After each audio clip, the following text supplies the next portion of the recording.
भरियार में भी दिखाई दिहलस लॉकडाउन के असर।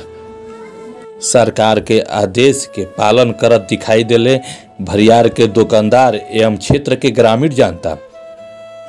तो आपन मीठी आपन भाषा में रउआ सबके स्वागत बाटे। आज हम पहुंचल बानी चक्की प्रखंड के चंदा पंचायत के भरियार बाजार में, जो कि रुआ के दिखावे जा रहल बानी कि भरियार में भी देखी ई लॉकडाउन के जबरदस्त असर दिखाई दे रहल बा। सारा दुकान बंद पड़ल बटुए और ग्रामीण जनता के भी हम बहुत धन्यवाद देव, दुकानदार के भी धन्यवाद देव कि ये कोरोना काल में सरकार के जो लॉकडाउन के आदेश बिया ओकर पालन करत नजर आ रहल बाड़न। देखी एकदम सुनसान पड़ल बिया ई रास्ता, जोन कि ई रास्ता एकदम बिजी रहे वाला रास्ता ह, एकदम खचाखच बिजी रहेला।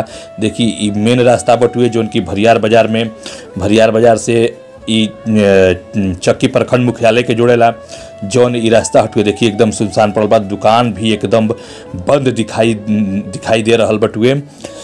वही आदमी दिखाई दे रहल बा, एगो गिना चुना आदमी जो दिखाई दे रहल बा जेकरा एकदम सख्त इमरजेंसी काम बटुए, जे कि एकदम निकल जरूरी बटुए। उ आपन व्यवस्था के अनुसार निकल रहल बटुए, मास्क वगैरह लगा के एकदम निकल रहल बा आदमी।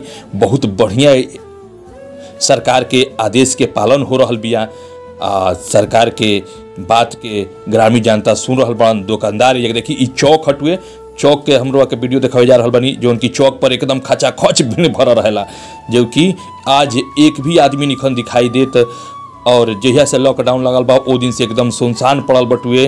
देखी ई रास्ता जौन की रुआ बतौनी है कि मेन रास्ता से प्रखंड मुख्यालय के जोड़ेला रास्ता, ई रास्ता पे देखी एकदम सुनसान पड़ल बटुए। ई रुआ के चौक के देखा रहल बा, ई देखी NH84 से जोड़ेला ई रास्ता, और ई देखा रहल बा रुआ के देखी ई मेन चौरास्ता हटुए जौन की चौक हटुए। ई भी एने दुकान सब बंद बटुए। और देखी मेन रास्ता है जो कि NH84 से आए वाला रास्ता, जो कि परसिया गांव तक, परसिया गांव से भी बलिया तक पहुँचेला रास्ता, जो भी खाली बड़ी। तो आपन मीठी आपन भाषा में बस ये तक ले। नमस्कार। वीडियो देखे खातिर लाइक करी, कमेंट करी, शेयर करी। धन्यवाद।